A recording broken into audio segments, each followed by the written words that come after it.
Radhakanta Namastute.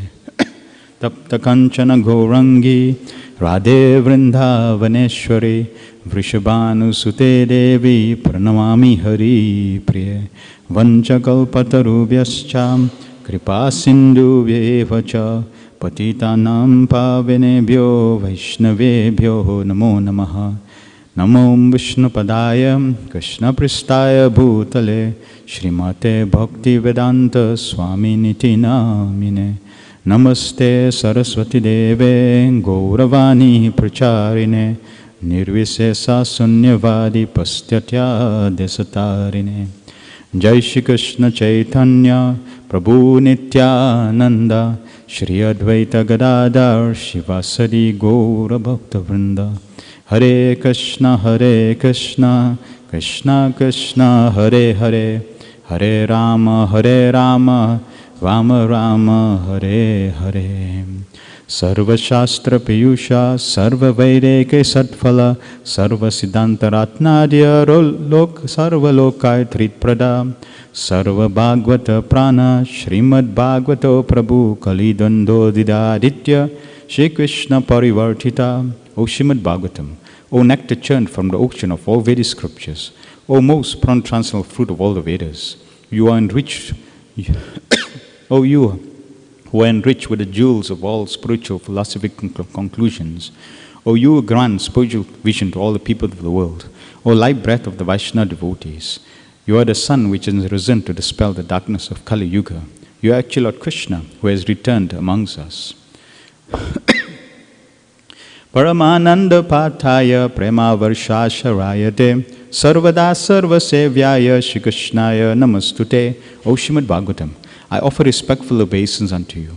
By reading you, one attains transcendental bliss. For your syllables rain pure love of God upon the reader. You are always to be served by everyone, for you are an incarnation of Lord Krishna. Madeka Bandhu Mad Sangim Mad Guru Mad Mahadana Mad Nishtaraka Mad Bhagya Mad Ananda Namastute. O Srimad Bhagavatam, O my only friend, O my companion, O my teacher, O my great wealth, O my deliverer, O my good fortune, O my bliss, I offer my respectful obeisances unto you. Vasadu sadhu tadahi natti nicho chataraka hanamuncha kada chinmam premna ritkatayos pura. O Srimad Bhagavatam, O give of saintliness to the unsaintly, O uplift the very fallen, please do not ever leave me. Please become manifest in my heart, my throat, accompany pure love of Krishna. Hare Krishna Krishna Krishna Hare Hare Hare Rama Rama Rama Hare Hare. Om Namo Bhagavate Vasudevaya. Om Namo Bhagavate Vasudevaya. Om Namo Bhagavate Vasudevaya.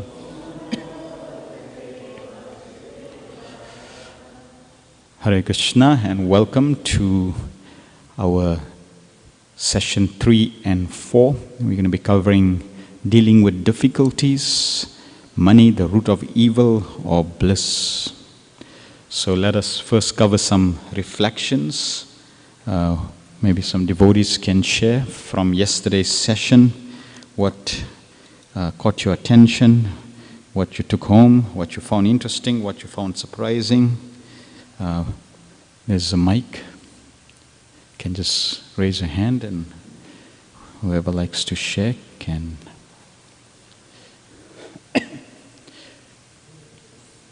So it's important to reflect when we hear and we try to reflect on the points, then the points go deeper in our consciousness.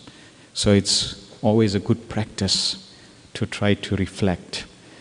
Otherwise, we hear and somebody asks you, how was the session? Oh, very nice. What did you learn? No, it was very nice. Oh, what did you learn? What did he say? No, it was nice. So that's not the proper way to hear. We want to try to, it is described that when we when we read scripture, when we associate with Srimad Bhagavatam, Ramayana, Prabhupada's Bhaktivedanta purports, then we have to, as we're hearing, we need to reflect, how is this relevant to me? How is this verse relevant to me? And if we consider the sacrifice that Srila Prabhupada offered to everyone on this planet, or in this, practically within this universe, most, I would say every single, practically I can speak on your behalf, every single one of us would not miss a day of sleep, or you could say a night of sleep. We have to sleep. We have to eat, we have to sleep. But sleep, sometimes Janmashtami you have to stay up whole day, whole night, then Vyasa Puja, then after the festival, you have to take rest. But if you see Srila Prabhupada, he sacrificed his sleep to give us his Bhaktivedanta purports. There was no need for him to do that. He could have just written one small book and say, okay, it's the study of Krishna consciousness, one book done. And then he could carry on. But no, he sacrificed every single day till he left this planet, he was sacrificing. So there must have been a powerful motivational force that Srila Prabhupada was sacrificing the most powerful, most important time that we value for us. And when Prabhupada was giving these purports, he was thinking of every single one of you.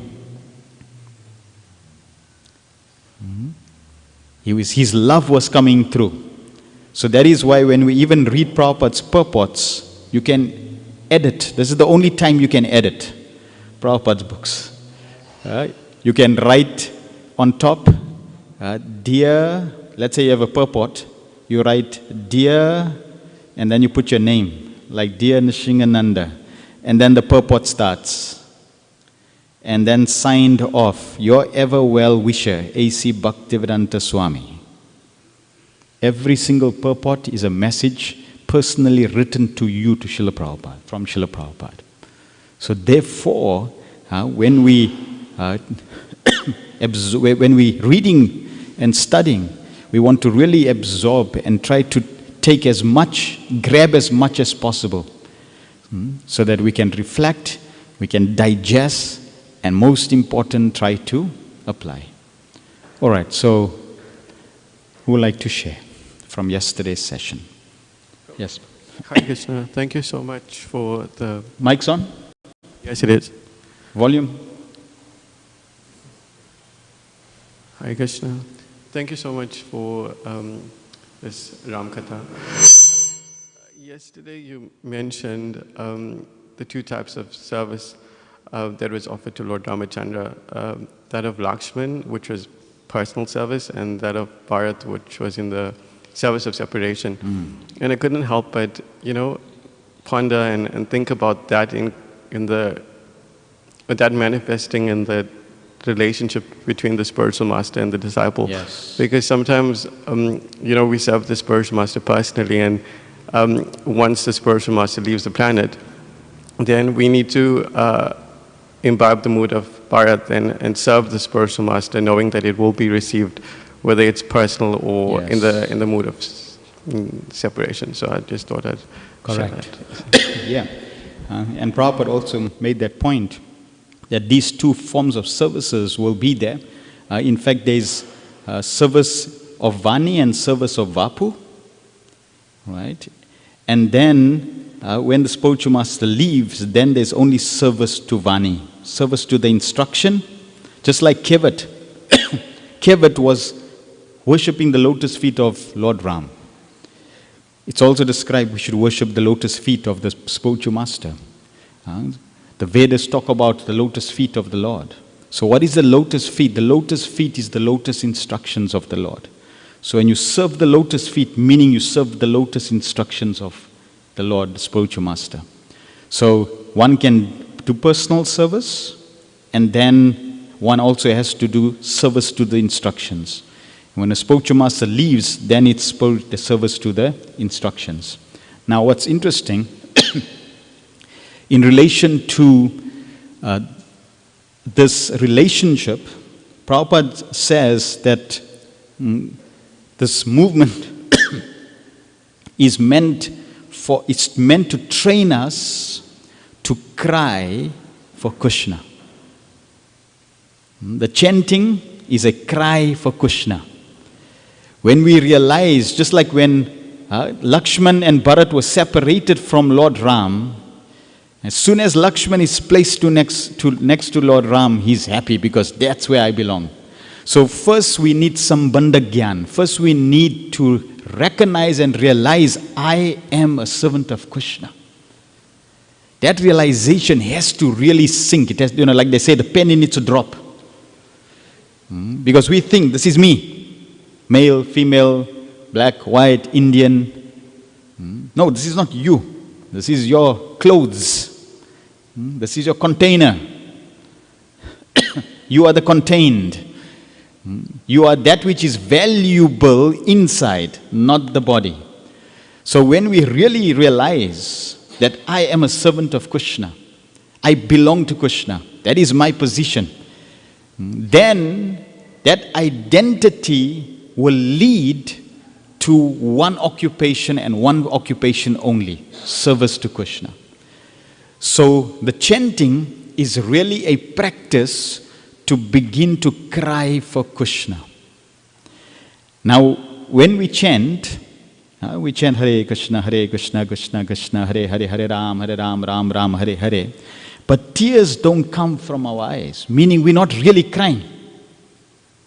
So one time, His Holiness Gaur Govinda Maharaj was speaking about the subject to his disciples, and he was making this point. So at the end of the class, the disciple asked the question. He says, Guru Maharaj, I can't cry for Krishna. So Maharaj said, yes. If you're chanting and you're not crying, like when before Srila Prabhupada went to the West, Srila Prabhupada went to Advaita Bhavan in Mayapur. And Prabhupada was sitting at the back of the temple and doing his japa. Tears were coming from his eyes. And the pujari noticed that every time this person comes, he's chanting with tears. So, that has to come with practice. So the disciple said, I can't cry for Krishna. In fact, when I'm chanting something else, I'm thinking about something else. Forget about crying. So, Gaur Govinda Maharaj says, yes, if you can't cry, then cry that you can't cry. It's like, I'm so fallen, that I can't cry for Krishna. That's, for that reason I need to cry. And he said, but you won't even be able to cry that you can't cry for Krishna. So, when I leave, then you'll cry. So that was deep. See, because you have a relationship with the spiritual master, which is more close than Krishna. Prabhupada's disciples, they said, Prabhupada, we know you better than Krishna. We're more close to you than Krishna. See? So, whether Krishna is there or not, that's a distance. But with Prabhupada, that was strong. So Maharaj said, when I leave, you'll cry. And that crying will be the beginning. That's when you cry for me, you will feel what it means to have that separation, that service in separation, that separation from the spiritual master. Then you'll be able to cry for Krishna. See? So Krishna arranges all this to really extract, purify the heart and pull the strings of love. Yeah. Right now the heart's like a rock. Needs chiseling and whacking, and, bending and twisting because it's like a big rock. All the narrators are there. So slowly it will chisel. Yeah. And sadhu sangha like this is very powerful for that. Very powerful. Yeah, thank you for that. Hare Krishna, Prabhu. Yes, bro. Yesterday you made the point of Ayodhya being the spiritual world and Lanka being the hellish part of the world, and the intermediate or middle platform is Kishkinda. So I'm just trying to understand, although Sugriva was helped by Lakshman and Ram to defeat Vali, and when he was saved from that situation, he fell back into the material whirlpool, like enjoying with his own wives and also the wife of Vali, which is like quite gross. How is it possible that one who has received such intimate association of the Lord who still falls back into the material whirlpool? So what one has to do to get over that complacency and remain fixed? Good question. In fact, Srila Prabhupada in the Chaitanya Charitamrita writes that even God cannot help you and protect you from Maya. And he says this in relation to Kalidas. I think it was it Kalidas that got attracted to the gypsies? So Sri Chaitanya Mahaprabhu traveled with a servant, and the servant who was with God, with Lord Chaitanya, he got distracted by the gypsies. So Prabhupada in the purport there says that even when you with God, you can get attracted to Maya. Even God can't protect you. You have to do that yourself. Right? That has to come from you. You need the strength, you need the mercy, you need the blessings, you need the instructions, but it has to come from you.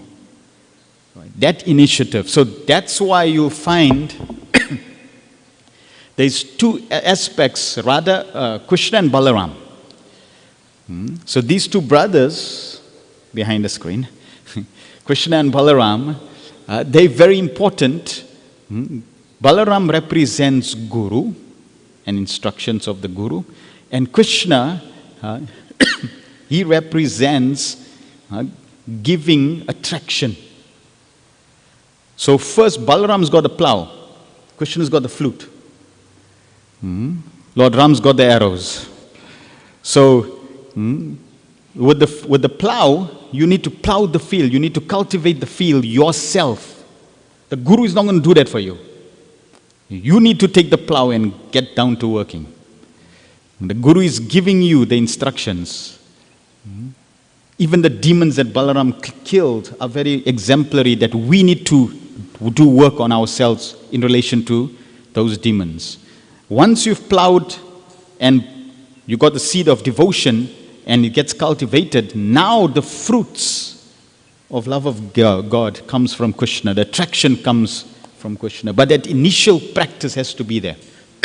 So, how can one protect oneself from falling prey to Maya?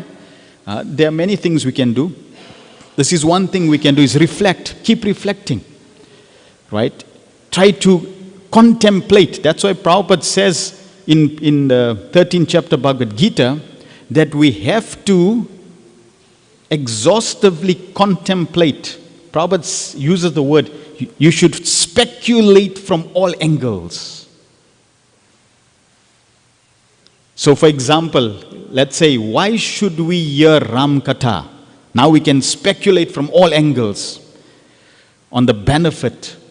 And as long as we speculate in terms of the Siddhanta, it is perfect. So, one reason why I don't want to fall into Maya is because it leads to suffering. So who wants suffering? I don't want suffering. Well, okay, if I don't want suffering, then don't touch Maya. Leave Maya alone. Maya is like fire. If you put in your hand, you put your hand in fire, you're going to get burnt. So, I don't want to put my hand in fire. And Prabhupada says sometimes you have to learn the hard way. He gave the example of his son. Fan was moving. And Prabhupada's son wants to go and put his finger in the fan. And Prabhupada is saying, no, don't do that. And he wants to go. So Prabhupada puts the speed of the fan slower. And then he takes his son's finger and he pushes into the fan. Come out! Right? And then Prabhupada waits and see now what he does. Do you think he's going to put no, I don't touch that. See, so the child learns from experience. Don't touch that. And I'm sure every one of us have experienced some form of pain, suffering in this world. And maybe continuing. Right? This body is a bag of suffering. And we give you another example, right? So the point is, we have to contemplate, and when there's nobody around you, start thinking.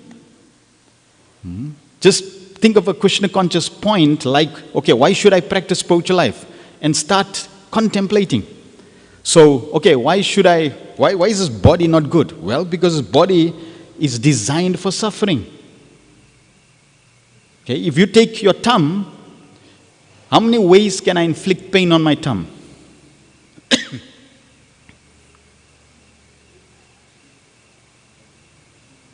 You can scream out. How many ways? Name them. I can burn it, I can prick it, I can break it, I can twist it. I can pull the nail out, and put in fire.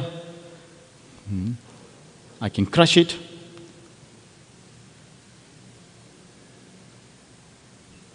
I can chop it. Right? There's infinite number of ways to inflict pain on the thumb. How many ways can I enjoy through the thumb? When you're a baby, you're sucking it, that's basically what you're going to get out of it, nothing else. Right? But if you compare now, that is also true for every part of this body. So this body is designed for suffering. And if it's designed for suffering, to receive pain, and you inside, well, then you are in this house of Dukhalayam. You are in this house of suffering. What to talk about the material world being the house of suffering? You also in the house of suffering. And then you want to be happy. It's like Prabhupada says, the person is smoking cigarette, right? There's fire, he's smoking and he's thinking he's cool. No, there's fire there. You can't be cool. If you're surrounded by fire, you're going to be experiencing the heat. So, we need to realize, if I'm in this body of suffering and I'm going to get suffering, I don't want to suffer. Okay? You don't want to suffer? Don't get this body. Alright? How do I don't get this body? How do I make sure I don't get another body? That means you need to be Krishna conscious at the time of death. I need to remember Krishna at the time of death. Okay, if I need to remember Krishna at the time of death, how am I going to do that? I need to remember him every single day. Oh, I need to practice. So like that, you start to educate yourself. You start to contemplate. And one more, I can give an example. How do you protect yourself from falling prey to Maya? That is why Prabhupada said we should study his books every single day. Because every single day, if you read even 30 minutes from Srila Prabhupada's purports, guess what he's going to tell you? He's going to remind you of Krishna consciousness. And the beauty of the way Srila Prabhupada's purports are just out of this world. If you read Prabhupada's purports, he'll tell you the benefit of spiritual life and the dangers of material life. He gives you both comparisons so you can compare. So that's why association with Prabhupada's Bhaktivedanta purports every day, because you can't come, you may not be as fortunate as those that can stay full time and be in the temple every day. If you're in the temple every day, you have Bhagavatam Katha. Bhagavatam Katha in the morning, Bhagavad Gita in the evening, that's a sandwich to protect you. See? Now if you're working and responsibilities and you're working outside, then you are now even in a more dangerous situation. So therefore you will have to be even more diligent and more serious to be Krishna conscious. Therefore, regularly You got Prabhupada's association right there in your house. And Prabhupada will keep you on your feet.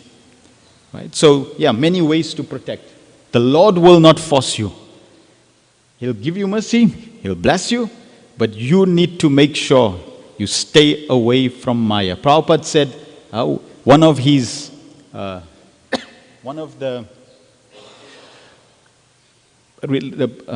was the word?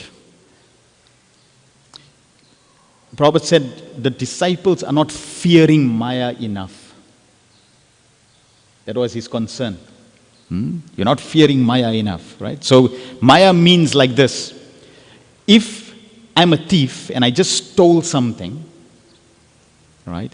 And then I hear the police siren, what happens to my heart? Starts to race, right? Oops, I hope the police is not coming for me. So because you did something wrong, as soon as you hear the police siren, you think, oh, I better hide. So like that, we in the material world, as soon as we see anything related to Maya, we need to have our siren, red lights go on. Danger, danger, move, run, go away. That's what we need to do. Yeah. Is that okay? Thank you. All right. Any mothers, any feedback, reflections?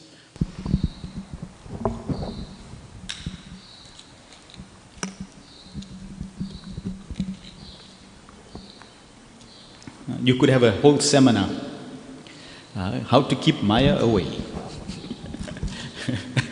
An apple a day keeps Maya away.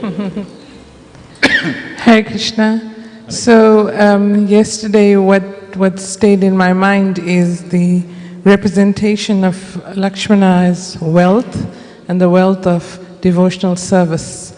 And I think particularly the point about even when he was misunderstood, it didn't change the fact that he remained committed to service to the lotus feet of the Lord. And I think that's a very important lesson for us. Then, and as you are saying now, Maya is going to find every little seam and crack to attack us, and our devotional service has to be strong. So it comes back to that point of one-pointed focus, and that is to always maintain the devotional service. And I think the other point that came through nicely was when Hanuman, Lord Ramchandra asked if he should, attend to and trust Vibhishan, and Hanumanji very easily said yes. And that speaks to the magnanimity of the devotee, who's always willing to give every living soul the opportunity to come back to Krishna consciousness. So those were very nice points. Thank you. Hare Krishna. Hare Krishna, wonderful, yes. In fact, devotional service is not the greatest wealth. So yesterday we spoke about devotionals being the greatest wealth. Now I'm telling you, devotional service is not the greatest wealth. It is the greatest privilege, which is even greater than wealth. Because wealth can be given to everyone, privileges no. And in the morning we glorify Tulsi Devi, please give me the privilege of devotional service.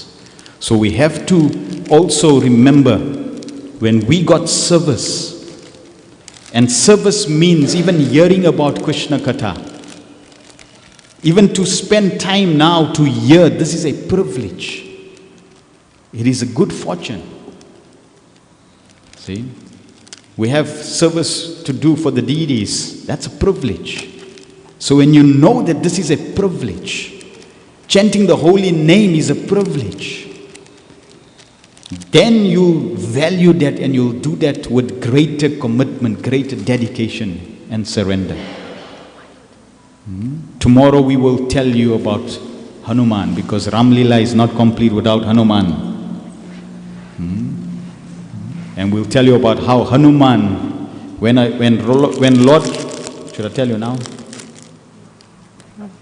Okay, we'll tell you tomorrow. When Lord Ramachandra returned back to Ayodhya, there was competition of service. And we'll tell you in that what happened yesterday, what happened tomorrow. So in terms of privilege, Hanuman recognizes the privilege to serve Lord Ram. So yes, and you made a point of Maya entering, slight crack. One time Srila Prabhupada was driving, they were traveling in a train. And Prabhupada, in India, the train has 2 seats. So Prabhupada and the disciples were sitting on the one side, and other servants were sitting, sannyasis were sitting on this side. Tamal Krishna Maharaj was one of them sitting on the edge of the opposite side. So as they started traveling, one small girl, she came and she stood right next to the end of the seat. And she looked at Tamal Krishna Maharaj like, can I get a little space? So Maharaj told a small girl, so squeezed, moved in, and the girl sat on the corner. And Prabhupada was looking at this and carrying on. Then small brother came, stood next to the sister, looked at everyone. Okay, so then Tamal Krishna Maharaj and them thought, okay, we need more space, can you all move? So they squeezed in even a little more. 3 or 4 of the devotees squeezed in. Sister moved, brother sat, happy. Then mother came. Mother came, also looked. Now they were thinking, oh. So Tamal Krishna moved, pushed. The other 2 sannyasis fell to the ground. And now space. And the mother sat there. And Prabhupada started to laugh. And Prabhupada said, yes. As soon as you give a little gap like this to Maya, she'll take over. So Prabhupada used that episode to make this point. Just a little crack, little gap. Maya is looking. There's someone who is very diligent, extremely diligent. In fact, it's impossible to stop this personality from her service. She is like the perfection of determination, of drive, of commitment. She will never stop, and that is Maya.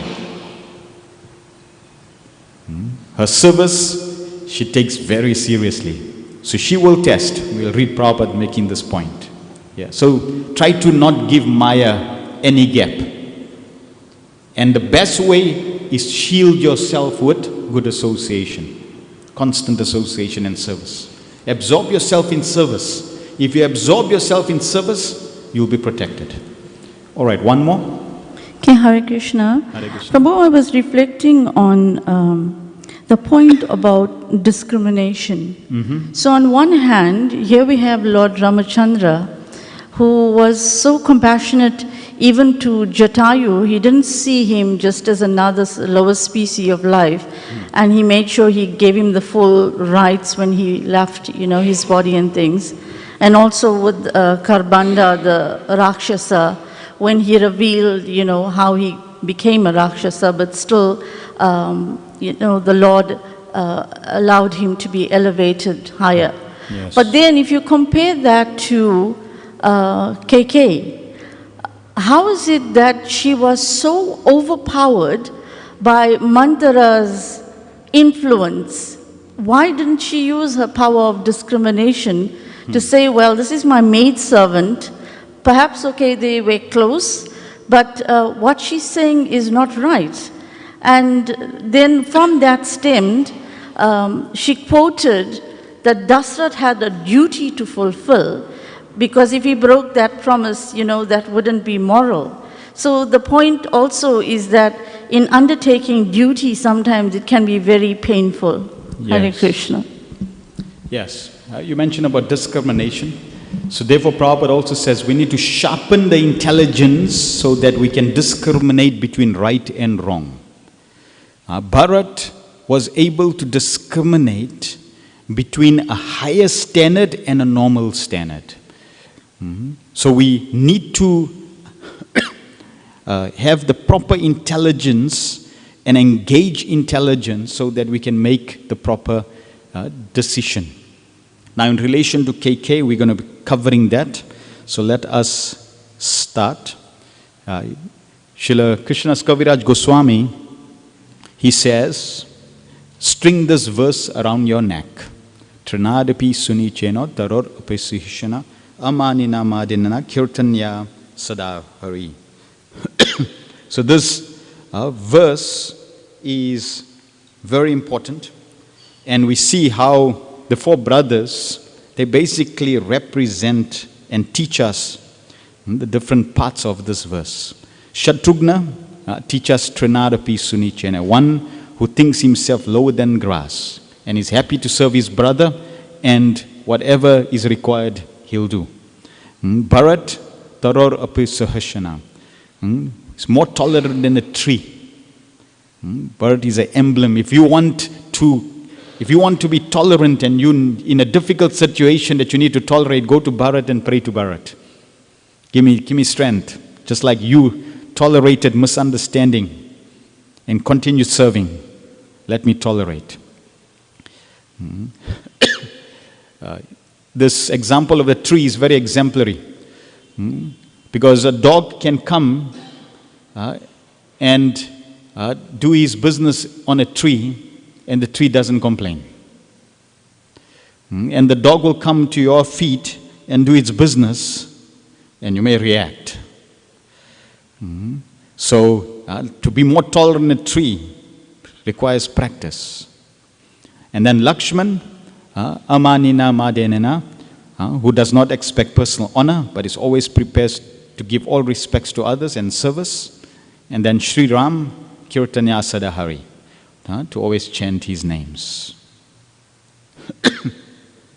And then we summarize these four brothers.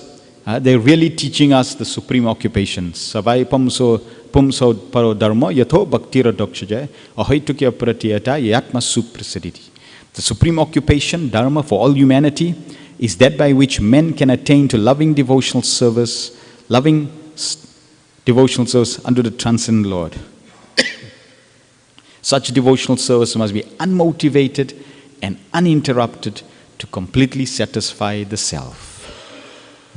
So we really want to start the journey of service, which begins with chanting the holy name, and then we need to increase more and more until it's consistent, it's uninterrupted, and the only motive should be, I'm a servant, I'm meant to please the Lord and His devotees. Bas. Nothing else should be the motive. So in this way, this is practically our life's mission. This is why we exist. We don't exist for any other purpose but this. And these four brothers are teaching us this. But as we progress on this journey, it's not an overnight process. It's going to take time. It may take many lifetimes. It may take billions of lifetimes. But it's better that you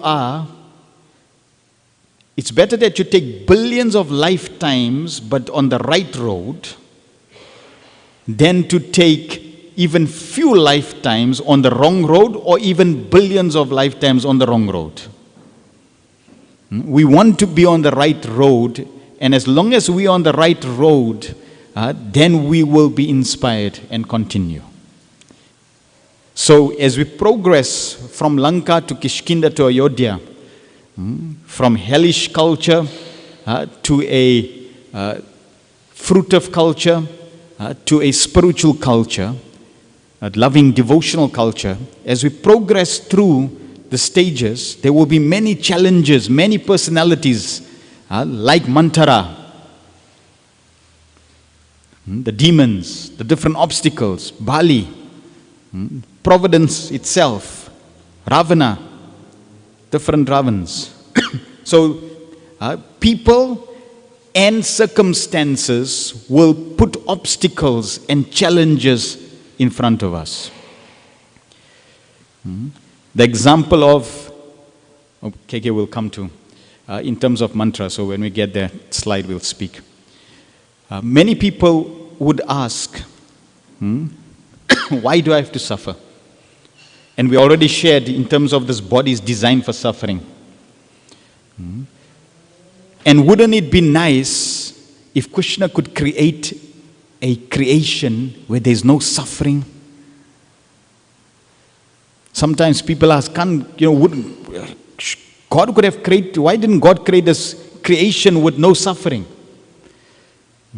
No, God did create a creation that has no suffering. And He also created a creation with suffering. Just like Prabhupada gives the example, when the government creates a city, they'll create the parks, the schools, homes, cities, etc. Plus in the city, they'll also create a prison house. Even if there's no prison, they'll create a prison house. Because they know there'll be people who will deviate and break the laws. So we put them in prison. So this material world is really a prison house. Our real home is the spiritual world. In one purport, Prabhupada says, or was it a lecture, Prabhupada says that there's just about 10% of the living entities in the material world. The 90% is there in the spiritual world. So majority is there.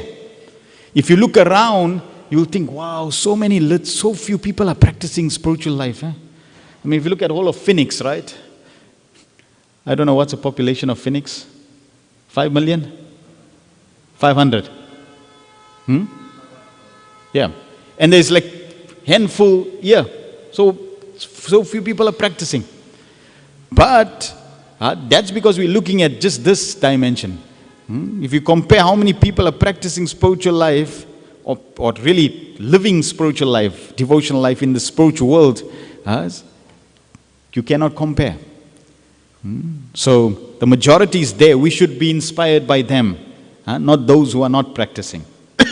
So yes, there is a place of that exists without suffering, but it's definitely not the material world. And Krishna stamps this in the Bhagavad Gita. Mam upetya punar janama dukhalaya shashvatam. Right? After attaining me, the great souls who are yogis in devotion never return to this temporary world which is full of miseries.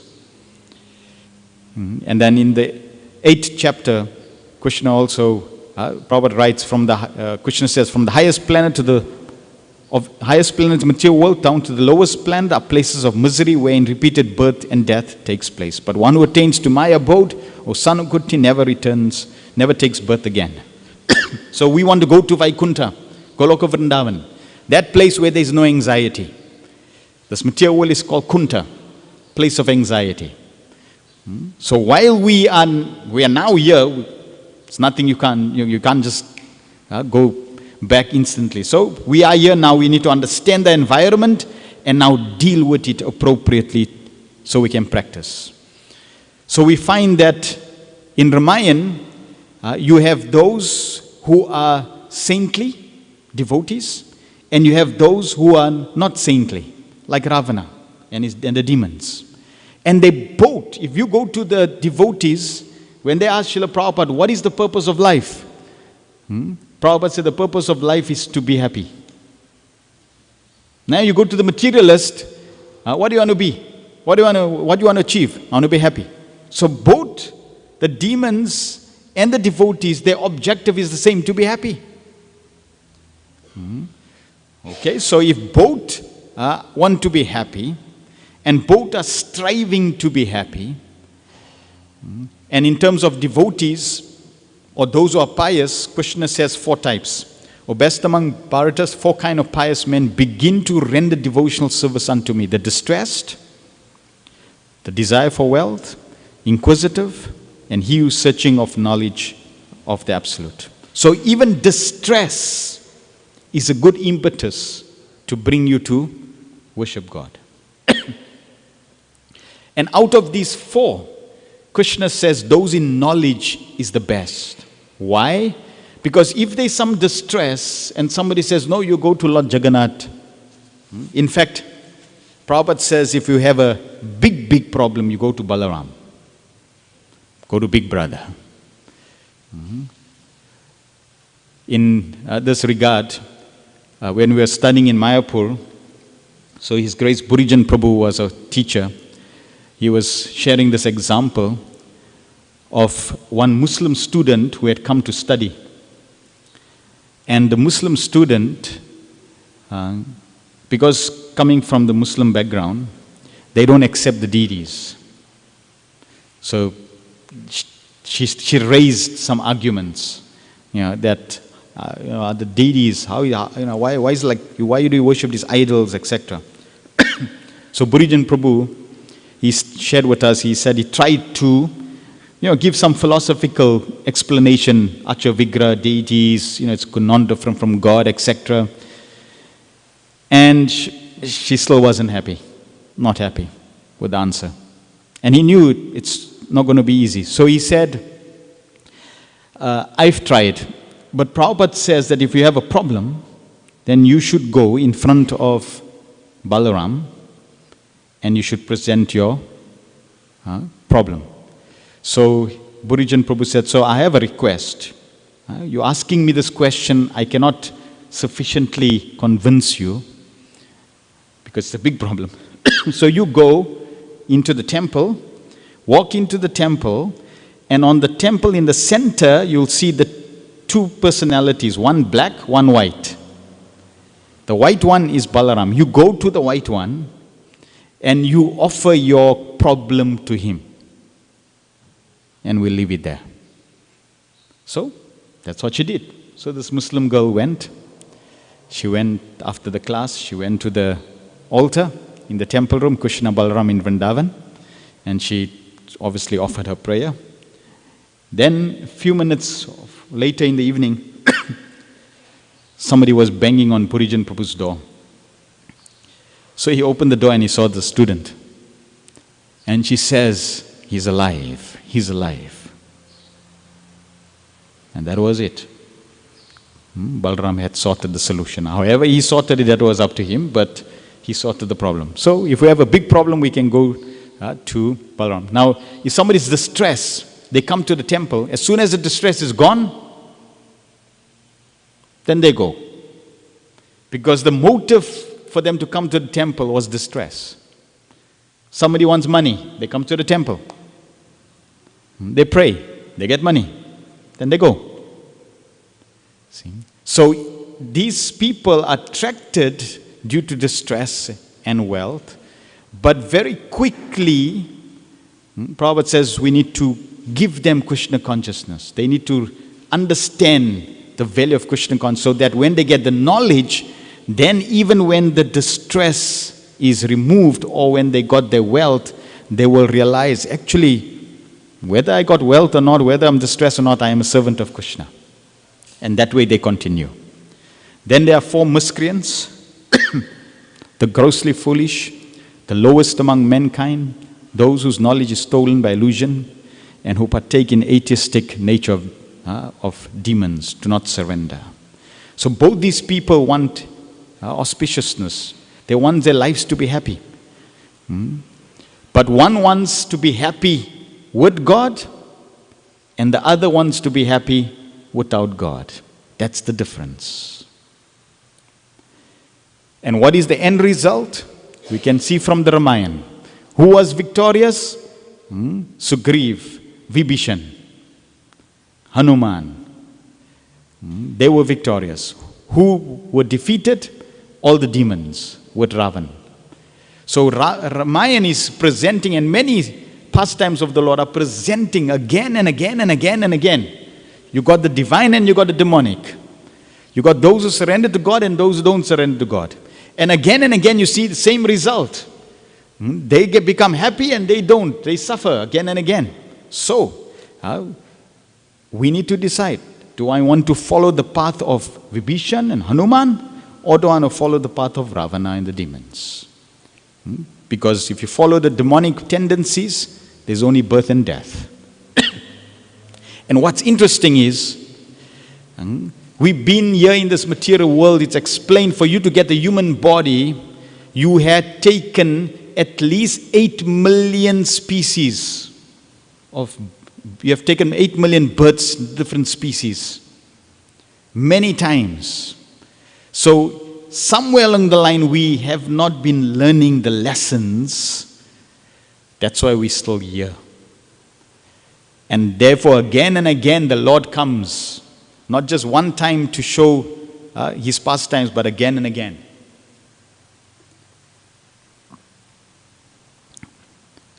Now what's interesting is, even though the devotees achieve happiness, the shelter of the Lord, still both the demonic and the demons, those who are victorious and those who experience failure, they all experience difficulties, challenges and problems. No one is excluded. So in relation to Kaikai, Kaikai was and is a very, very dear servant of Lord Ram. In fact, Kaikai as a mother loved Lord Ram more than her own son. And in fact, Kaikai is really the greatest devotee in Ramayana. When you look at Ramayana externally, you think, my God, how can Kaikai do this?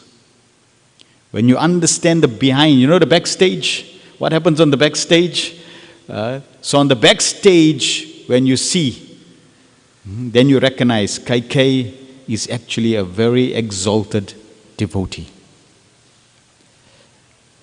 So first, before we share why she's the exalted devotee, let us hear how Dashrath responded to Kaikai and how Lord Ram responded to Kaikai. So Dashrath said, "O wicked woman, it is a wonder that on speaking such cruel and vicious words, your teeth do not shatter into 1,000 pieces and fall from your mouth." She told Dashrath, "Give me these 2 boons. My son Bharat should be a king and Ram should be banished for 14 years. And Dashrath responds like this. He's heartbroken. Right? So this is how Dashrath responds. Not the perfect way to respond. What's the perfect way to respond? Let's listen to Lord Ram. He says, "All this should be seen as the will of providence, which can never be floated. No blame should be attached to Kaikai, for it was providence alone who moved her to make her request to our Father. How could she have ever decided to send me away? She has always treated me exactly as has my own mother Kaushalya.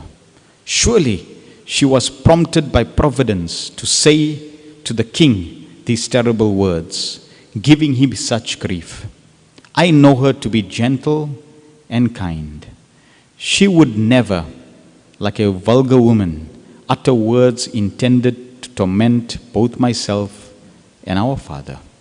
So this is how Lord Ram sees the situation. He doesn't blame Kaikai. And this could also be a whole seminar on its own, in terms of how do you see issues and situations that transpire in your life. When Parikshit saw Kali disguise as a Brahmana, killing or practically beating the legs of the bull. 3 of the legs were already broken and he was beating the last leg. And when Parikshit comes and asks the bull, "Who has done this to you?" And in the first canto of the Bhagavatam, we read, the bull gives all the different reasons. Oh, I don't know, some say providence, some say, but never points finger at Kali, that he's the culprit. Because one principle is, he who points at the perpetrator is as guilty as the perpetrator. It's one of the philosophical points which are there in the Vedas. Why? Because if you consider a simple principle in a law that's cast in stone, as you sow, so shall you reap. It doesn't say as you sow, so shall they reap, or he reap, or she reap. No. Do we want to put some lights on there, on the back? So as you sow, you reap. Which means that whatever we getting, we are getting because we have sown those seeds somewhere along the line, sometime in the past. And therefore we're getting. Otherwise you will not get. So in relation to Lord Ram is teaching us exactly how to see situations that transpire in relation to Kaikai. Now, what's interesting is, we know that when the Lord appears, he is the director. Right? He's the director. So he directs, he's the script writer, and he puts the script into play. And then he gets all his eternal associates to say, okay, let's start. We're going to have the drama. So Ramayan is really the eternal associates from Ayodhya in the spiritual world coming to this world, this stage, and presenting the play, the drama of Ramayan for our entertainment, our enrichment, and our enlightenment. Krishna's pastimes are no different. Krishna is the director. So he's a scriptwriter. He writes the Mahabharata. And after he writes the Mahabharata, in each universe it's a different variation of the script. Then he brings all his associates from Goloka Vrindavan and says, let's go, drama time.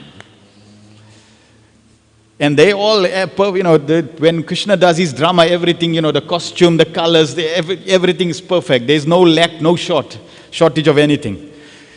So then the whole team comes, the whole drama team comes. And they come to this material stage and they perform their lila.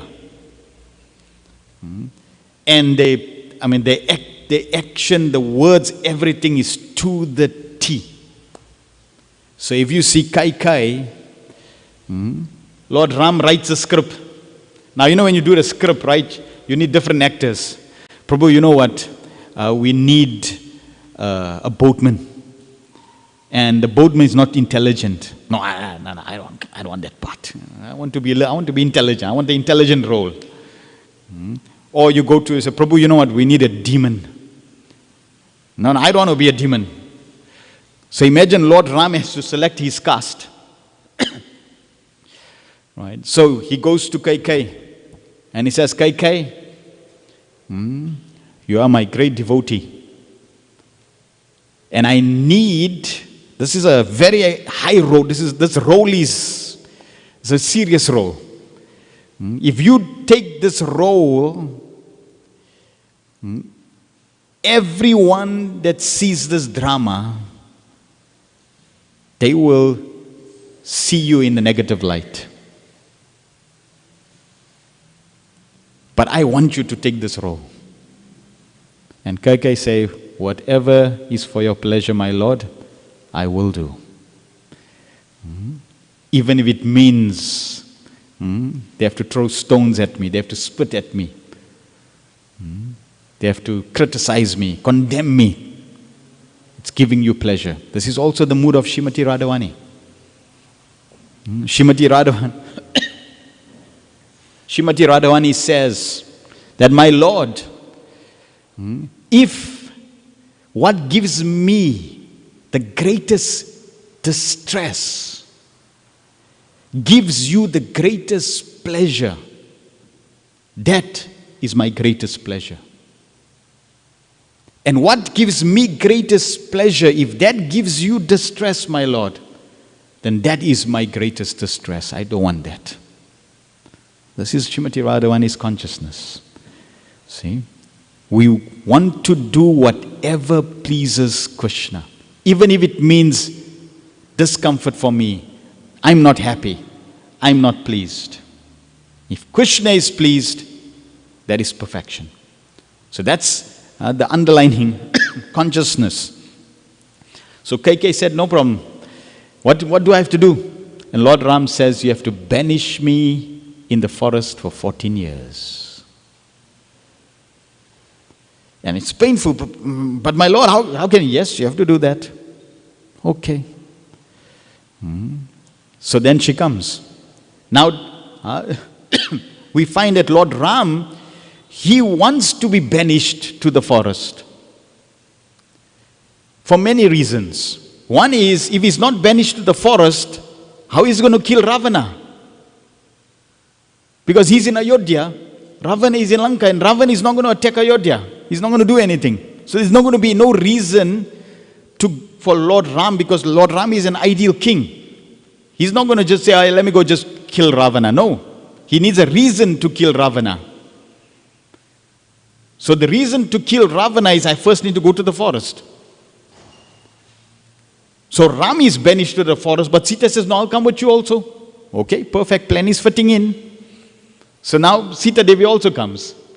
Right? And Ravana captures Sita. So therefore now Ram got an excuse. Okay, now you're in trouble.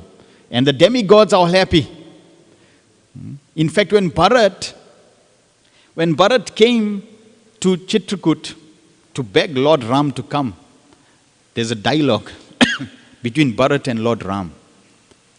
And the demigods, when they're hearing this dialogue between Bharat and Lord Ram, they're getting scared. My goodness. The Lord appeared to kill Ravana, and now the plan is all getting spoiled. Bharat's love is so powerful, Ram is going to say, okay, let me go, I'll come with you to Ayodhya. And they're fearful. They're wondering, oh boy, this is like water on the fire here, this is going to switch off. And at one point, Lord Ram says, Bharat, you have won me. By your love, you have purchased me. And everyone is worried. And then Lord Ram says, I will accept Ayodhya. I'll be the king. And when Lord Ram says, Indra, he misses a heartbeat. Oh my goodness. Oh no, Lord Ram is going back. And then Lord Ram switches. He says, Bharat, you love me? Yes, my Lord. If you love me, you'll do what I tell you. Yes. I've accepted Ayodhya. Yes. Now go back and rule Ayodhya. I cannot come because I do not want to break our father's promise. I need to fulfill that. So in this way, the demigods think, wow, saved. So then the Lord stays in the forest. And Bharat, he says, no problem, my Lord, but I need your paduka, I need your sandals. I'll put your sandals on the throne and let you rule like that. So Kaikeyi also favored Lord Ram because the Lord wanted association of all the sages in the forest. So because she now banished him, he now got sadhu sangha. All the sages, he was very happy. Another reason is, she facilitated Lakshmi's promise, or Lakshmi's desire. Lakshmi said to Narayan, my Lord, I want personal time. Okay, when I come as Lord Ram, we'll have personal time in the forest. Lakshman will be behind the scene, guarding. See, like in Swetadeep, Lakshmi and Narayana on Anantashesh, she's always watching. So there's no personal time. So now in 14 years in the forest, Ram and Sita, their personal time, and Lakshman is guarding outside. So that was the other desire. So like that, many desires. So yes, Kaikai, she was a great devotee, rendering the service, getting the blame, getting all the flack from everyone, and accepting that in loving service to Lord Ram. And we know she lamented tremendously. Practically the whole 14 years she was lamenting, feeling so guilty about doing this. And then when Lord Ram comes back to Ayodhya, Lord Ram first goes and offers respects to Kaikai. Just to give her the solace that I've not taken this seriously. This has been such an amazing journey. So this is how Lord Ram, in this specific point, saw. He didn't blame Kaikai, he saw it as providence. Now Prabhupada, we will experience many challenges and difficulties. Prabhupada gives us this statement in the Nectar Devotion. He says this is the devotee's guiding principle. You need to live by this principle. Tate nukampam shushamikshamano bunjana evatma kritam vipakam ridvagava pubir vidanan namaste jiveta yo mukti pade sadaya bhag. In the 10th canto, 14th chapter, verse 8, it is said, my dear Lord, any person who is constantly awaiting your causeless mercy to be bestowed upon him, and who goes on suffering the resultant actions of his past misdeeds, offering you respectful obeisances from the core of his heart, is surely eligible to become liberated, for it has become his rightful claim. This means that on the path of devotional service, we will experience difficulties, challenges, problems. It's guaranteed to come. When it comes, whatever the cause is, we should not blame anyone but ourselves. And we should definitely not blame the Lord. Krishna, before I became a devotee, I was peaceful. Now I started chanting 16 rounds and you don't know what problems I'm going through. It's like I think I was better off not chanting. I remember one time, one devotee was experiencing difficulty. He was initiated. And he went through some difficulty and he practically blamed the Lord and could not accept that the Lord could do this in his life. So this principle is very important, given by Lord Brahma and quoted by Srila Prabhupada. Prabhupada says this statement of Srimad Bhagavatam should be the guide for all devotees. This is our guide. Any difficulties? Think like this. That means thank Krishna. Thank you, my Lord. Right? And I should get more. I should get worse. But you've minimized the reaction. And I will continue worshipping you and serving you. Prabhupada writes a very beautiful purport. The most suitable boat. One who has taken shelter of the lotus feet of the Lord, which are accepted as the most suitable boat for crossing the ocean of Nishans, can achieve liberation as easily as one leaps over the holes made by the hoofs of a calf. Such persons are meant to reside in the abode of the Lord, and they have nothing to do with a place where there is danger in every step. This material world is certified by the Lord in Bhagavad Gita as a dangerous place full of calamities. Less intelligent persons prepare plans to adjust to those calamities without knowing that the nature of this place itself is full of calamities. They have no information of the abode of the Lord, which is full of bliss and without a trace of calamity. The duty of the saint person, therefore, is to be undisturbed by worldly calamities. One should make progress in spiritual realization because that is the mission of human life.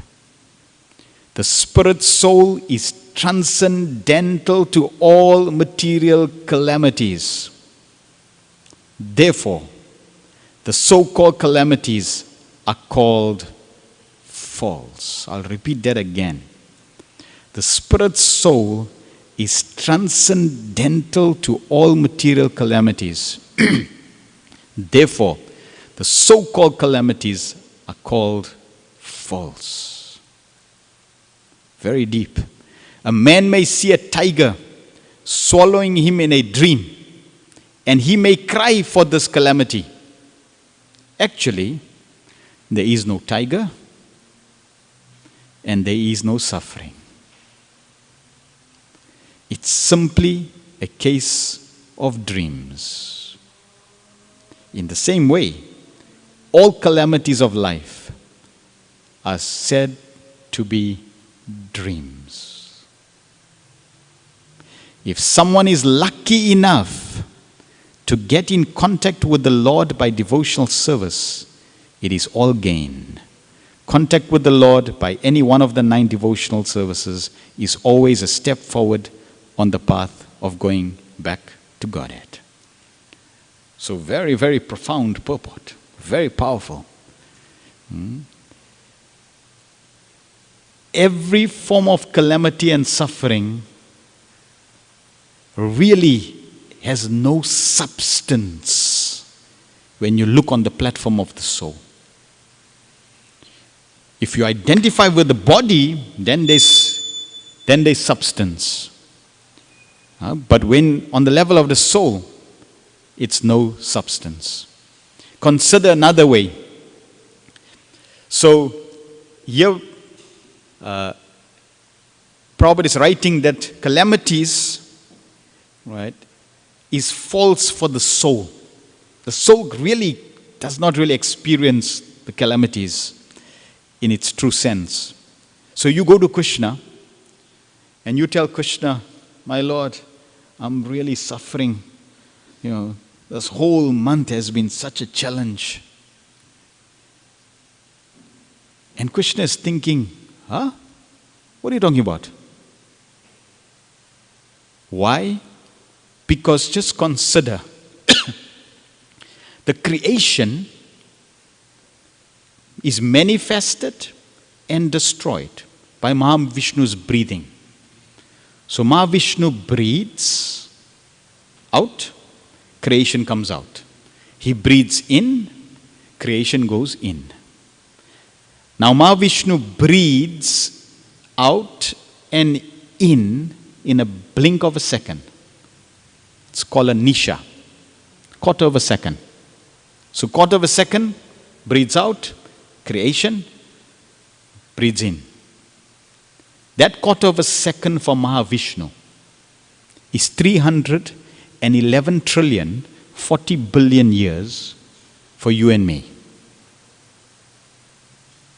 For Mahavishnu, a quarter of a second is 311 trillion, 40 billion years for you and me. Now we just spoke about you suffering for 1 month and you going to Lord Jagannath to complain. Let's say you suffering a calamity for 311 trillion, 40 billion years. A trillion is a big number. But it's a long time you're suffering. 311 trillion, 40 billion years. Every single day, every single month, every single year for 311 trillion, 40 billion years. And then you go to Mahavishnu and you say, Mahavishnu, I'm suffering for so long. And Mahavishnu is trying to think now. What do you mean, so long? It's like, that's all. You're complaining for that? It's quarter of a second. What do you say, I'm suffering for long? For me, that's all you suffered. That's it. Now you go to Ayodhya. For Mahavishnu, 311 trillion 40 billion years is a quarter of a second. For Ayodhya, for Lord Ram, it's even less. And you go to Goloka Vrindavan, it's non-existent. So when you go to Krishna and you say, my Lord, I'm really suffering, Krishna can't understand this. What are you saying? No. Because why? For Krishna, time is totally different. And for you, totally different. So when you now come from, when you raise your consciousness from the Atma Buddhi, from the skin disease, and you raise your consciousness to spiritual consciousness, and then further to Krishna consciousness, now you live in Krishna's time. Then Krishna can appreciate. And you will appreciate. Otherwise, for Krishna, it's not reconciling. Krishna will just tell you, yeah, just keep chanting Hare Krishna. An example can be given. You have a 10-story building. Now you take a flight. And when you start flying higher and higher, does the 10-story building get smaller and smaller and smaller? And more tinier as you going higher? Yes. Eventually you go so high and you say, oh, that's the building's so small. But has the building shrunk? No, building is still 10 stories. But because you have gone higher, the building apparently is now perceived smaller. Eventually you can go so high that the building ceases to exist. So we want to raise our consciousness to a higher and higher level of Krishna consciousness. And when you raise your consciousness to a higher level of Krishna consciousness, then the different buildings of calamities in this material world seem very insignificant. Now, even though we mentioned for Mahavishnu it's insignificant, for the soul it's really false, but I experience challenges. So how do I manage that? Right? It's like I can't just ignore it. I go through the emotions and it's difficult and sometimes it's traumatic. How do I manage that? So we can learn from Lord Ram how to manage. So how do I handle reverses? 4 aspects. When Lord Ram traveled with Vishwamitra Muni, he slept on the rugged forest floor as soundly as he would have on a soft palace bed. The lack of comfort and austerities did not bother him. Flexibility is the first key to handle negative reversal effects. Right? So we need to be flexible. We need to cultivate the quality of flexibility. We need to be able to adjust.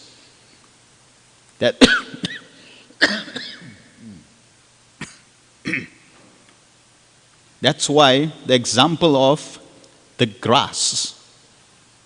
One should be more humble than a blade of grass. Why? Because if you trim the grass, it bends. It's flexible. As soon as you walk away, it comes back. So it says we should be more humble than a blade of grass and more tolerant than a tree. Now if the grass says, I'm going to stay straight. You can't tramp me. As soon as somebody stamps on the grass, it's going to break. See? So it's easy, it's safer for you to be flexible according to time, place, and circumstance, and then you come back. So flexibility. And we see Lord Ram, right? He could have moaned and groaned. You know, I mean, just consider, right? He was going to be announced as the king. Dashrath announced, we're going to make Lord Ram the king of Ayodhya. In fact, it is described when Dashrath made that announcement, it was like a thunderbolt hit Ayodhya. Like somebody attacked Ayodhya. And Dashrath, you know, he said, what is that? And Sumant, the minister, he said, Dashrath, that is the residents of Ayodhya announcing that this was the best decision ever made by this king. And Dashrath was thinking, what do you mean?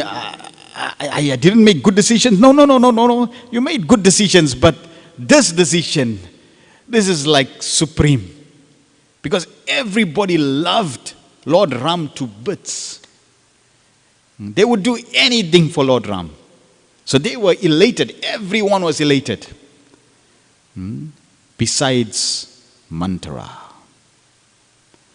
Now Mantara, just like Samudra Mantaran, the churning of the milk ocean. Churning means Mantara. She doesn't just do it one time.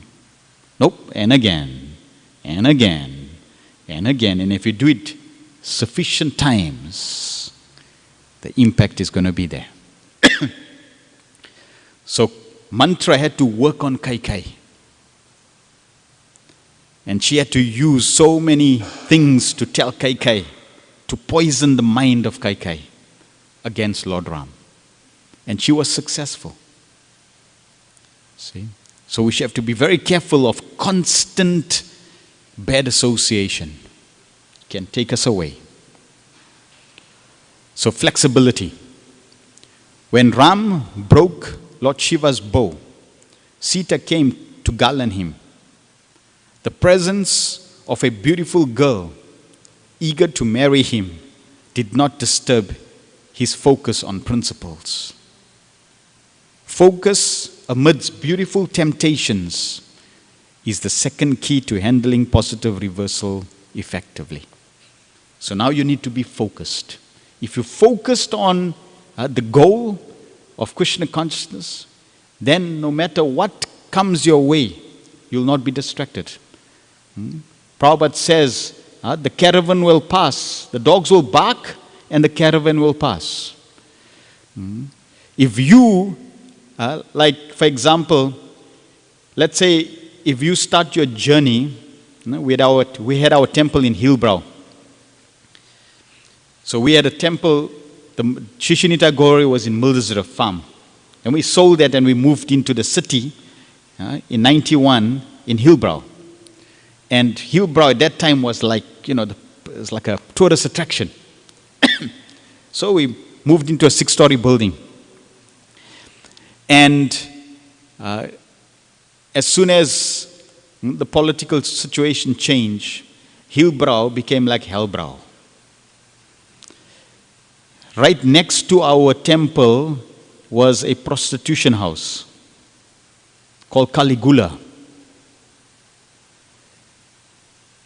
And that place became so degraded within 2-3 years that people would enjoy throwing furniture during New Year's time. They would save furniture and bottles and everything for the whole year. And then anyone New Year is walking, they entertainment, drop it on you. After New Year, the police had to come with the Caspers to clean up the roads. So Hillbrow became Hellbrow. Now if I'm driving, let's say I want to come to Shishi Radharanat, which is like, Vrindavan, beautiful, so wonderful place, it's like exquisite moat and beautiful temple. So I want to drive now from Hellbrow to Shishi Radharanat. I get into my car and I go through Hillbrow. And if I go through Hillbrow, boy, it's hellish. You look at the buildings and you think, my God, this is like, wow, check this place. And if you stop and get distracted, you're going to get derailed from where you need to go. So if you need to pass through Hillbrow, you need to go through it without getting distracted and losing focus to where you want to go. So therefore, focus is very, very important. In relation to this episode, when Lord Ram broke the bow, Sita Devi came and Sita Devi was shorter. Lord Ram was taller. So it is described that Sita Devi comes and she can't, Lord Ram is taller, so she can't put the garland on him. He's too tall. And Lord Ram is standing straight and tall. And he's looking at Sita. And everybody's wondering, oops, now what? And Sita Devi is frozen. She's standing there. She doesn't know what to do. So everyone's thinking, uh-oh, I hope this marriage goes through. And then Lakshman notices. So immediately Lakshman comes and he offers obeisances to Lord Ram. As soon as Lakshman offers obeisance to Lord Ram says, what, Lakshman, what you doing? So Lakshman goes, Lord Ram goes down, and as soon as he goes down, Sita Devi has the opportunity to put the garland, because now the Lord has come down. And Lakshman said, no, it's okay. Sita Devi was very happy to do this. So first, flexibility, focus. When Ram was informed that he would be crowned king of Ayodhya, the very next day, he spent the entire night preparing to focus on the responsibilities placed on him. Sudden access. Oh yes, I was talking about Ayodhya. They were so happy. So Lord Ram was announced to be the king, and then the next day he was announced to be banished. It's like now you're the king of Ayodhya, now you have to go to the forest. I mean, you would have, in fact, it's explained when Dashrath announced Lord Ram is going to be the king. Lord Ram, he had a little smile, but that's all. When it was announced that he is going to be banished for 14 years, he had a bigger smile on his face. So when Lord Ram hears, he focuses on the responsibility placed on him. Sudden access to wealth and power did not win him away from his focus of responsibilities, because he knew that these had been given to him to facilitate rendering more service. So facility, wealth is given to us to increase our service. So this is how Lord Ram saw the situation. He knew that he had been given to him, that these had been given to him to facilitate rendering more service. Awareness about the power of responsibility is the third key to handle positive reversals effectively. So we need to always keep in mind, what is my responsibility? And whenever situations transpire, go back to that point of responsibility. Giriraj Maharaj, His Holiness Giriraj Maharaj gives the example of when they were fighting against Mr. Nair for Juhu land. So then Dr. Nair made an arrangement to taint the image of Giriraj Maharaj. Because if the disciples' image is tainted, it will come on the spiritual master, they can publicize it. So a taxi was sent to, Maharaj had to go and possibly sign some documents or something. So the taxi was sent. So the taxi came, Maharaj jumped into the taxi, and as soon as he jumped into the taxi, Just before the taxi was about to leave, a prostitute jumped into the back, closed the door and started driving off. So Marge, he mentions that he could understand this was the doing of Mr. Nair. And she was trying to, send her advances. And Marge was thinking, if I fall prey to this, my responsibility right now is to serve Srila Prabhupada and be faithful to Srila Prabhupada and do what I had to do. But if I fall prey to this, my image will be tainted, but more so Srila Prabhupada's image will be tainted. Because the headlines won't say, Giriraj Maharaj falls prey to a prostitute. It'll say, the disciple of A.C. Bhaktivedanta Swami falls prey. See, Prabhupada's name will come as the focus. And Maharaj said, that I didn't want to happen. Never happen. Never let Prabhupada's name be tainted. So therefore, I know my responsibility. And throughout the journey, she couldn't do anything. So Mr. Nair's agenda could not failed because Marge was focused on the responsibility. Then when Ram was told to go on exile, a day after being offered the throne, he remained as unaffected as he was when awarded the kingdom. Sudden loss or failure did not make him depressed or despondent. Steadfastness amid failures is the fourth key to handling negative reversals. So to be steadfast is also another quality, to be fixed. And that requires maturity of intelligence. We need to develop the maturity. Now, challenges may come, and it doesn't mean that you may fail the challenge, or you shouldn't fail the challenge. You may fail the challenge, but you should still be fixed on the path of Krishna consciousness and learn from the challenges. Right? So that's also important. Krishna doesn't crucify you if you succumb to a challenge and you crying and you just can't make it. No, Krishna will definitely be there. Those who surrender to the Lord are under Krishna karma, not karma. This is also another interesting principle, that the materialist, they sow and they reap. Krishna is not involved. For someone who starts to surrender to the process of bhakti and becomes initiated, Krishna takes their karma via the spiritual master and he keeps it in a closet. Some karma he'll burn away according to the surrender of the disciple, and some karma he'll keep. Now when you're practicing spiritual life, sometimes you may be a little lazy, complacent. So then Krishna takes some karma from the closet and he drops it on you to just shake you a little, wake you up a little.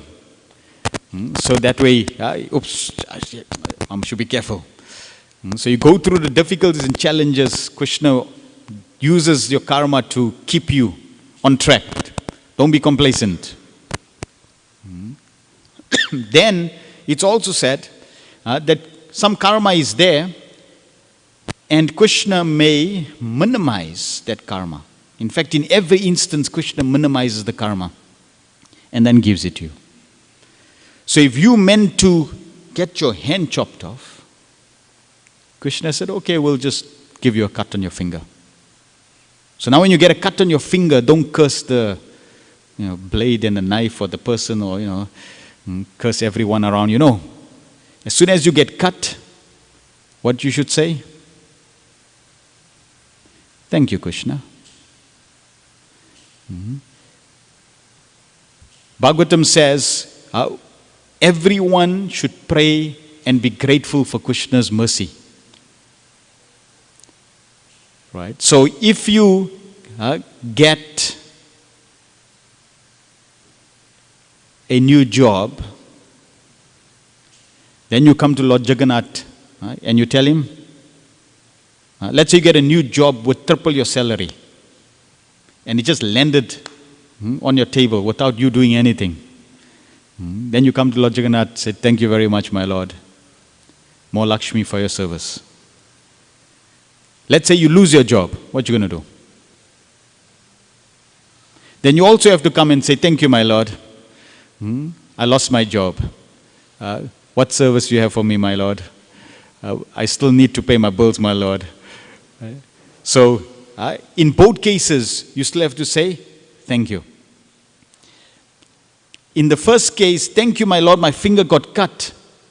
I'm supposed to get worse. You've reduced the reaction. Thank you, my Lord. It's supposed to be worse. You just gave me a token reaction. Thank you. So in that way, we keep our commitment and dedication to the Lord. Nothing happens to me. Everything happens for me. So Lord Ram and Lord Krishna would not have allowed it unless it had a purpose for it. So because the karma is coming through Krishna's hands, it is not ordinary. It's Krishna karma. Prabhupada says, as soon as you chant one time, Hare Krishna mantra, Krishna's got the black book, and he writes your name in the black book. You're blacklisted. And wherever you go, Krishna's got his spotlight on you. Your life will never be the same. And that means whatever karma you got is coming via Krishna's hand. Krishna's personally giving that karma. That means whatever you're experiencing is actually coming through Krishna's hands. It's special compared to the materialist, where Krishna is not involved. We should understand that ultimately it is not going to work against me, it's going to work for me. And we may not know everything, we may not see everything. There's a beautiful example. Your life will be divinely orchestrated by surrendering to the desire of the Lord. There was a person said to be a master who was walking and he found some clay. So he took the clay, came home, and he started beating the clay. And as he was beating the clay was saying, "What are you doing? Why are you beating me? Stop this, stop this."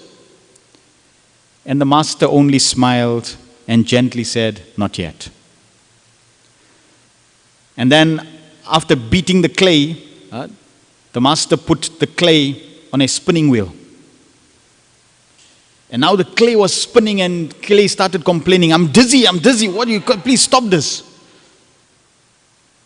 And the master gently smiled and said, "Not yet." And then as the clay was spinning, the master started to mold and press the clay into shape. And the clay was complaining, "This is very painful, stop this, why are you, pushing me, pulling me in different directions, I don't like this." And the master said, "Not yet." And then the master took the clay, put it in the oven, high temperature. And the clay started complaining. Jai Shri Jagannath Subhadra Maharani ki jai.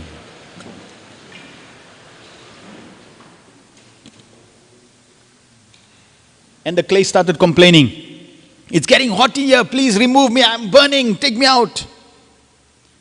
And the master smiled and said, "Not yet." And then the master took the clay out and started to glaze it with the fumes. The clay was thinking, I can't stand this, I'm fainting, please stop this. And the master said, "Not yet." And then again, the master took this clay and put it back into the oven, started baking it again. I'm going to faint, I'm going to die, please stop this, I beg you, And the master said, "Not yet." And then the master took the clay out and cooled it and said, "Now you're ready." So, the master took the clay, some lump of sand, lump of clay, and molded this lump of clay into a beautiful teacup set. The teacup set had to go through a process which was uncomfortable. But the master had to do this to mold and to do whatever is required to bring the beauty out. So for us also, Krishna is our master. We like the clay. And Krishna has to mold us through different situations. Krishna will use the stage we on, the people around us, the environment we in, and our karma, right? The circumstance that's prevailing at that point in time, to make us into a beautiful offering for His pleasure. So through that process of kneading and molding and spinning and heating and fumes, we have to tolerate that and go through it. As long as we're on the path of devotion, that is glorious. And we're connected to Srila Prabhupada, that is glorious. So we should never lose faith. Don't get bitter, stuck in the past. You see, when you're driving, you have two mirrors, a few mirrors. But you have a rear view mirror, and then you have the windscreen. The rear view mirror is smaller than the windscreen. The windscreen is huge, and the rear view mirrors are very small. So that is teaching us that because the windscreen is bigger for you to see where you're driving, it's more important to see the future. Don't forget your past. Therefore, you have a small rear view mirror so you can see your life. You can learn from the past, but don't get trapped into the past and get stuck into the past. Because the windscreen is bigger, the future is more bright. So things may happen, right? But don't get stuck into the past and not, in that way not achieve the future.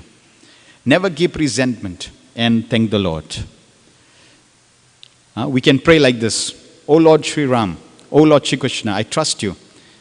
I'm in your hands. You know what's best for me. I may not understand this, but I believe you know what's best for me. And I know it's part of your plan. There's a nice example. In the 1900s in Alabama, the main crops in Alabama was cotton. But then what happened was there was an infestation of boll weevils that came and started eating all the cotton. And the citizens of Alabama were trying to figure out what to do now, because that was the economy, that was how they sustained themselves. So one person said, well, maybe we should plant peanuts. And they said, what peanuts? No, man, we should focus on cotton. But the cotton was getting destroyed. So they decided, okay, maybe we should try peanuts. So they started planting peanuts.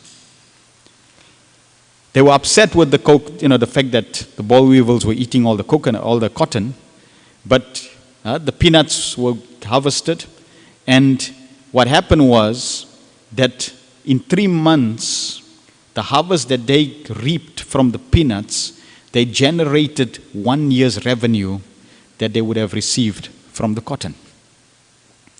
So it seemed like there was an unfortunate event that the boll weevils were eating the cotton, but the situation, the solution was even better from a financial perspective than the cotton. So after the situation, before the situation, they're complaining, right? Oh my goodness, what's happening here? How are we going to survive? Blah, you know. But after the situation, you look back and you say, thank you, Lord. Because now 3 months we made more money than for the whole year. This is amazing. It was about a blessing. See? So very often we don't see the Lord's hand or the blessings when we're going through difficulties. But we need to practice and always see Krishna's hand. As Prabhupada said, you're chanting one time, Krishna's involved. So in that way, always keep that. Sometimes we'll see Krishna's hand later and we'll recognize it. But as we progress, we'll see that when we go to difficulty, you'll find as you advance more, the sooner you will see Krishna's hand. When you pure devotee, you always see Krishna's hand. So we should cultivate like that. Don't drink poison. Resentment, anger, blame, hate is like drinking poison and waiting for the other person to die. So people are used. Krishna Maya uses individuals to deliver your karma. It's your karma you're getting. They just been used as instruments. So don't blame people and circumstance. If you have negative feelings, you only hurt yourself. You are the one that is burning up inside. These feelings are poison and they will eat away at you. All the more so out of frustration that the other person isn't dying from the poison you're swallowing. We will be tested. A beautiful excerpt by Srila Prabhupada.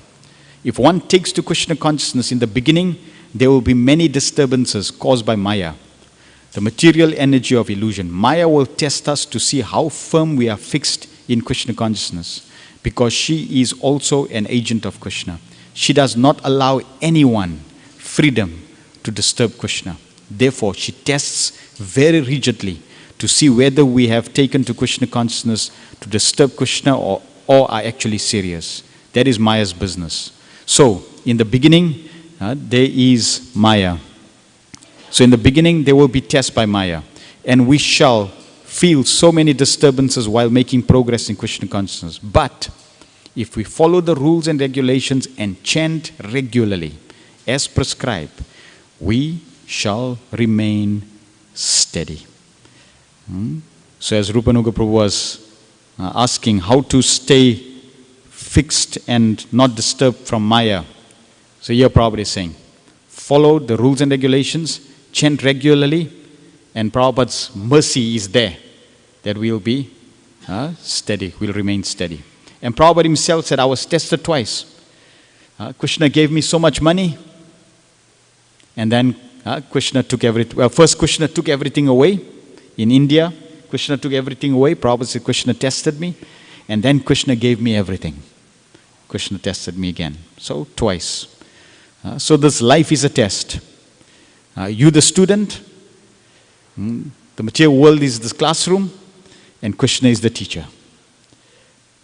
We have to keep steady and try to pass the test. All right, so I'm going to cover now in regards to money is the root of all evil and money is the root of all bliss. So, okay, maybe is there any questions or comments in terms of what we covered now, in terms of difficulties or challenges anyone has?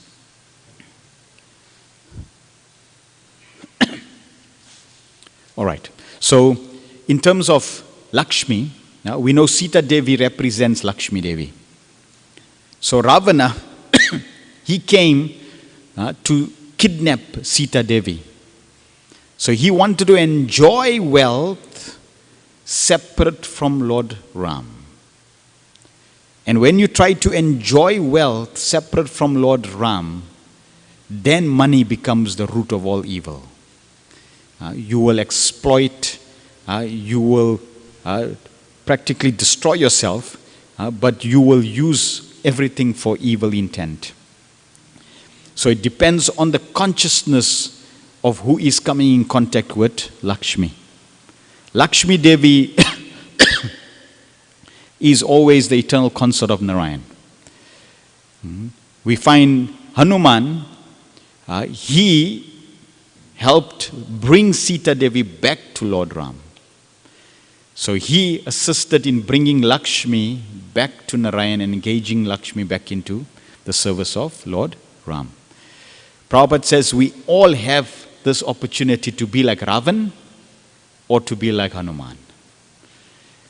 Because we all have, as Grihastas, the responsibility to earn wealth. Now when you earn wealth, what do you do with the wealth? Do you exploit the wealth like Ravan, or do you use the wealth like Hanuman in the service of Narayan? So we want to bring Lakshmi back to the shelter of Narayan. That is service. So even as a Grihasta, even working becomes your service. And when you see your work as service, then your work will not bring material anxiety or the material environment. Your service will help you in your Krishna consciousness. Just like Arjuna. Arjuna was a warrior. He was fighting. So he was doing real work. But that work he offered as service to Krishna. So therefore it was spiritualized. So it's not that money is good or bad. It's how you use, the consciousness with which you use money, that is good or bad. Prabhupada gives a very beautiful purport in regards to Lakshmi Narayan Sitaram, the center focus of wealth. One must dedicate everything in the service of the Lord. If one is a learned scholar, scientist, philosopher, poet, etc., then he should employ his learning to establish the supremacy of the Lord. Try to study the energy of the Lord in every sphere of life. Do not decry him and try to become like him. Do not decry him and try to become like him or take his position simply by fragmental accumulation of knowledge. If one is an administrator, a statesman, a warrior, a politician, etc., then one should try to establish the Lord's supremacy in statesmanship. Fight for the cause of the Lord as Sri Arjuna did. In the beginning, Sri Arjuna, the great fighter, declined to fight. But when he was convinced by the Lord that the fighting was necessary, Sri Arjuna changed his decision and fought for his cause.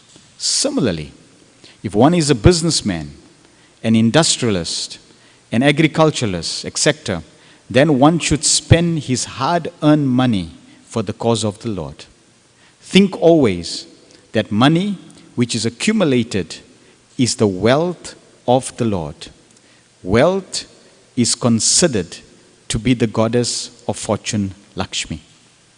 And Lord Narayan, and the Lord is Narayan, or the husband of Lakshmi. Try to engage Lakshmi in the service of Lord Narayan and be happy.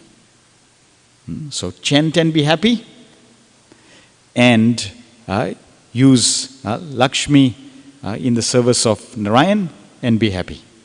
Now when we talk about using Lakshmi in the service of Narayan, if you are trying to be a servant of Narayan, then your house becomes like a temple.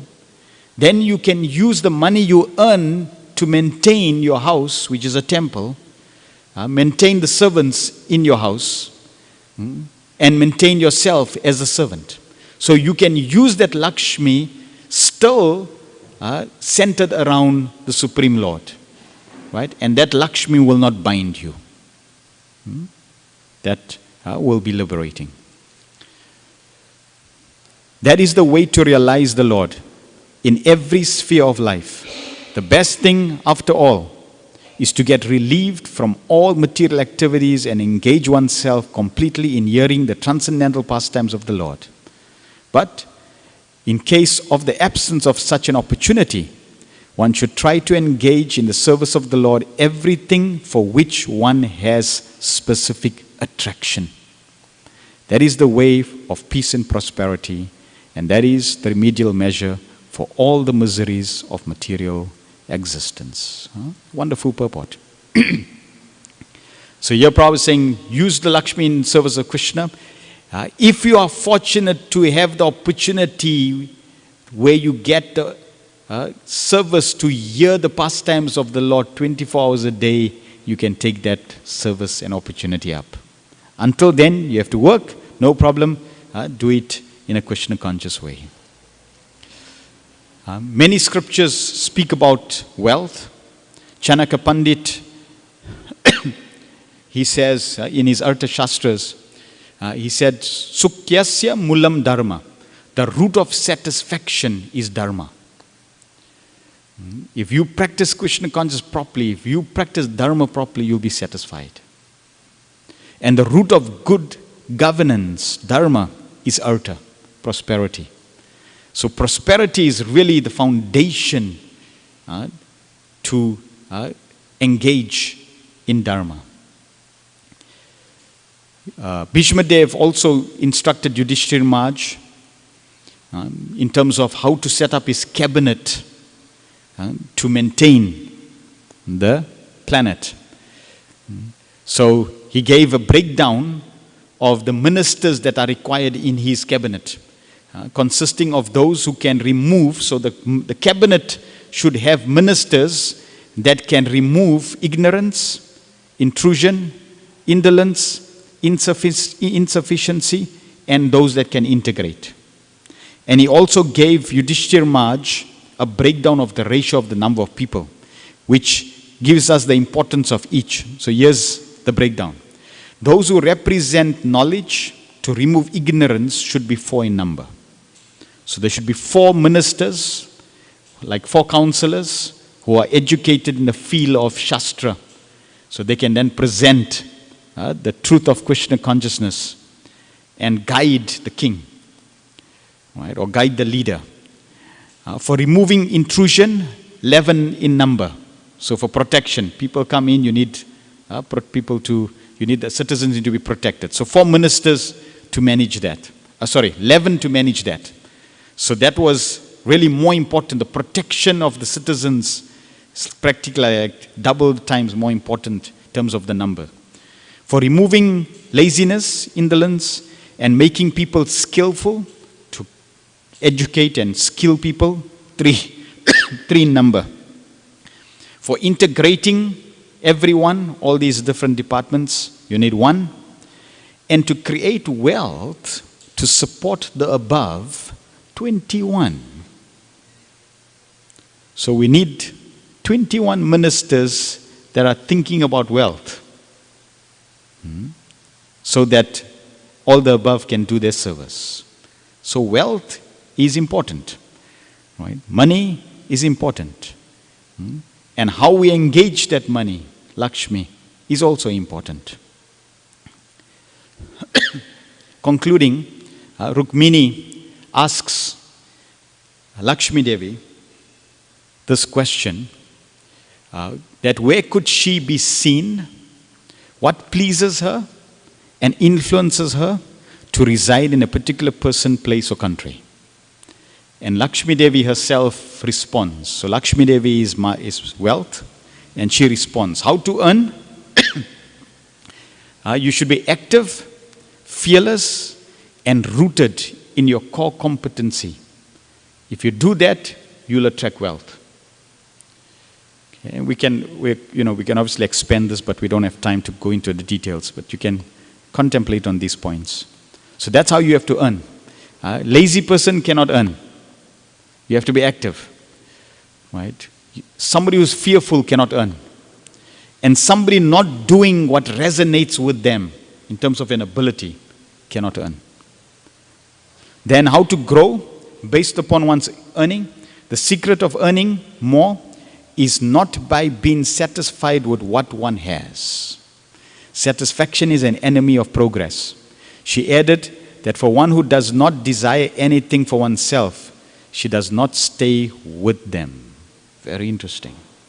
Which means that you should not be satisfied, complacent. Okay, we built the temple now.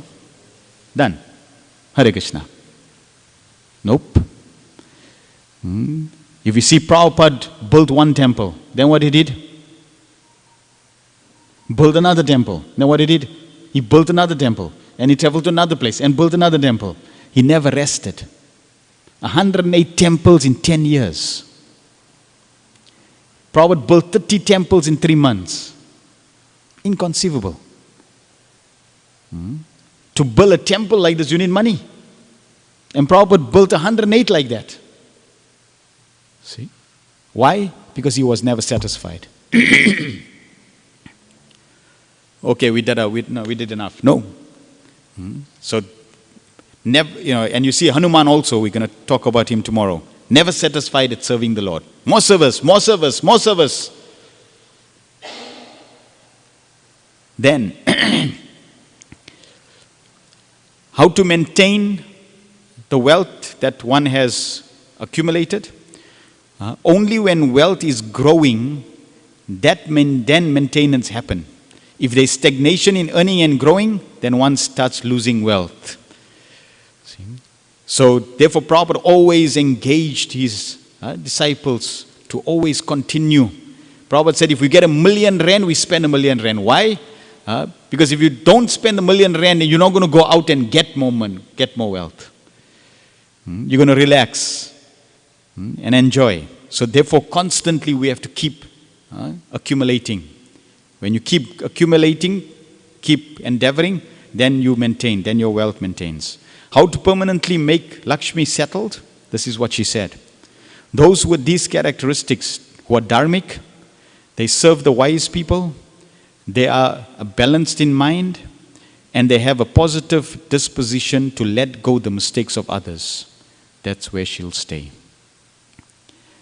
And then she finally says, I can stay without restlessness in one place alone.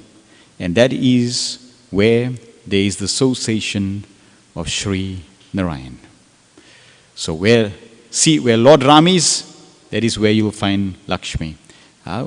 Where Srimati Radhavani is, or where Krishna is, that's where you will find Srimati Radhavani. So wealth is always at the lotus feet of Narayan. All right, and that brings us to the end of these 2 sessions. Tomorrow, we like to encourage all of you to try to come at 4:30.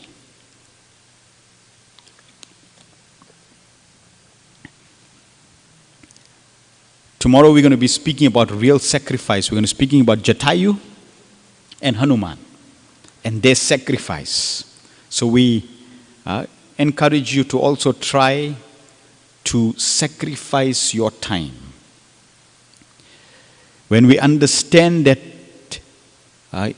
it's really not your time, because time doesn't belong to you. It's Krishna's time. Kala Shakti is Krishna's energy. So Krishna is giving you time, like Krishna is giving you wealth. And what you need to do with the wealth? Engage in Krishna's service. What you have to do with the time? Try to engage in Krishna's service, according to your responsibilities. And if you have responsibilities at 4:30 in the morning, then you try to adjust your responsibilities so that you can spend time with the Lord at 4:30. So if you can make it, please try to come 4:30 in the morning. Prabhupada says in the morning program you get spiritual strength. The morning program is such a powerful process that Prabhupada instituted. He's a genius. Rupa Goswami describes out of the 64 processes of devotional service, lumps of devotional service, the 5 are the most important. And these 5 that are most important, chanting the holy name, associating with devotees, worshipping the deity, Srimad Bhagavatam, hearing about the glories of the Lord, and staying in the holy Nam. These 5 are the most potent processes, and Prabhupada's included that into the morning program. So when you come here, you chant Hare Krishna, you associate with devotees, you are in Jagannath Puri, in the holy Dham, you chant Hare Krishna, and you're worshipping the deity. So in this way, all 5 is included. And Lord Chaitanya says even if you faithfully associate with one of them, you can get pure love of Krishna.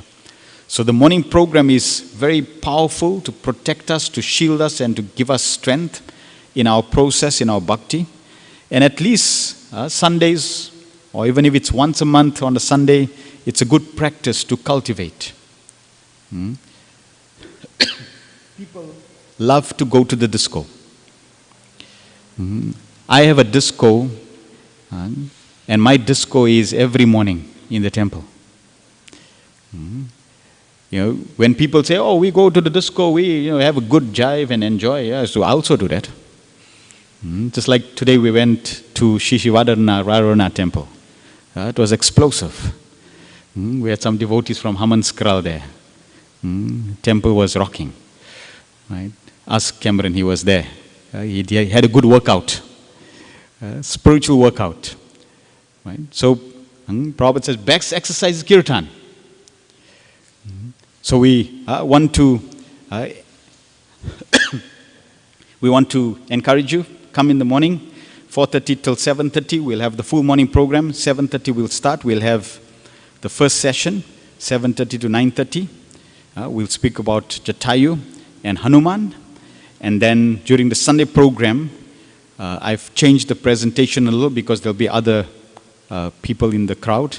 But we'll still speak on our only shelter, which is the holy name of Krishna. Okay, so that's a presentation focused specifically on the holy name. All right, I think we have 4 minutes before Kirtan.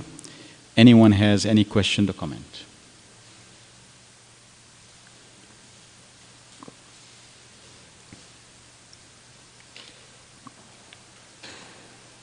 All right, good. So, it is important to also understand that we are connected to Lord Chaitanya Mahaprabhu, who's the most merciful and kind personality who has come to this world as the Yuga avatar to give us the process for perfection.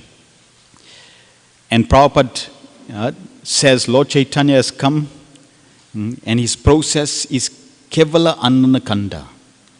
Totally blissful. All you have to do is chant, dance, take some rest, or take some prasad, and then rest. Then you get up, chant, dance, take prasad, and rest. That is basically what ISKCON is about. The philosophy and everything is all by the way, just to, get us to get to do this. But this is all you need to do. Chant, dance, take prasad, sleep. And if you do this, you can go back to Godhead. Now, if you go to your friends and say, spiritual life is very simple. Chant, dance, feast, and take rest. That's all we need to do. And feast, Prabhupada arranged feasting. In Detroit, during Prabhupada's time, they had, for Sunday feast, 50 preparations. Imagine you go tell your friend, come, let's go to the Sunday temple. Sunday love feast. Why? 50 preparations. Just the number is bewildering. Like, wow, I have to go check what's there. So our process is very simple. We just need to focus on it, become absorbed on it, and this way, blissfully, we won't even know we're having difficulties by simply chanting and dancing. Shri Jagannath Puri Subhadra Maharani ki jai, Sitaram Lakshmana Hanuman ki jai, Nitai Gopramanande.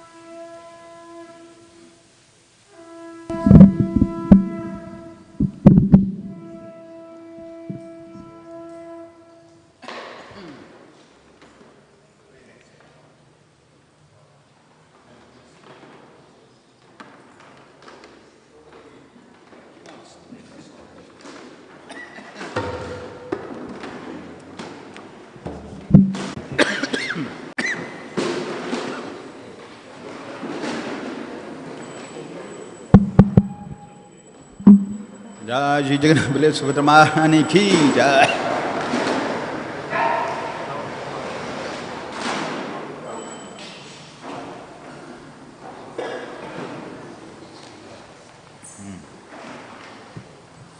Shiv जय जय गौरचंदे आरती को शोभा। शिव जय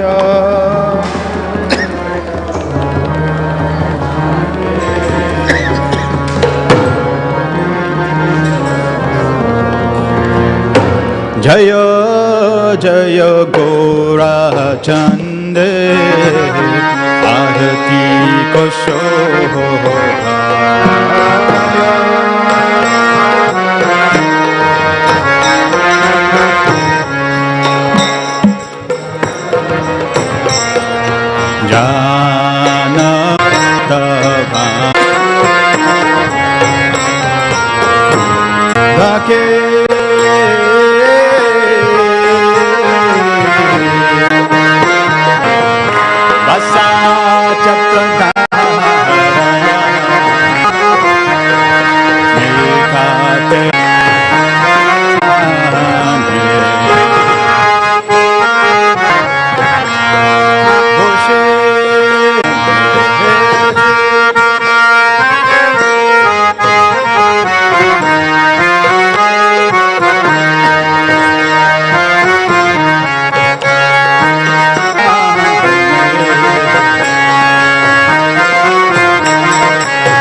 Dana Ujvala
Vishnupadaya Krishna Prestaya Bhutale Srimate Bhakti Vedanta Swamine Te Namine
ISKCON Acharya Hidvangeshwar Prabhupada Yo Mishnava Brahman Sabrivajacharya Astotar Sutta Shri Hindvanges Srila Bhakti Singh Goswami Srila Prabhupada Anand Guru Vaishnava Namachar Shri Rasta Koki Prem Se Goshi Krishna Chaitanya Prabhu Nityananda Shri Advaita Gadadhar Shri Sri Gaura Bhakti Shri Shri Vada Krishna Gaura Shankar Radha Kunigri Govardhan Vrindavan Dham Navadip Dham Mayapur Dham Kangamai Devanamai Bhakti Devi Tulsi Devi Samaveta Bhakta Bandi Nitai Gop all glories to the Son of the Voice, all glories to the Son of the Voice, all glories to the Son of the Voice, all glories to Shri Guru and Shri Gauranga, all glories to Prabhupada Ki Jai.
ki jai, Shri Prahlad Maharaj ki, Srila Prabhupada ki jai.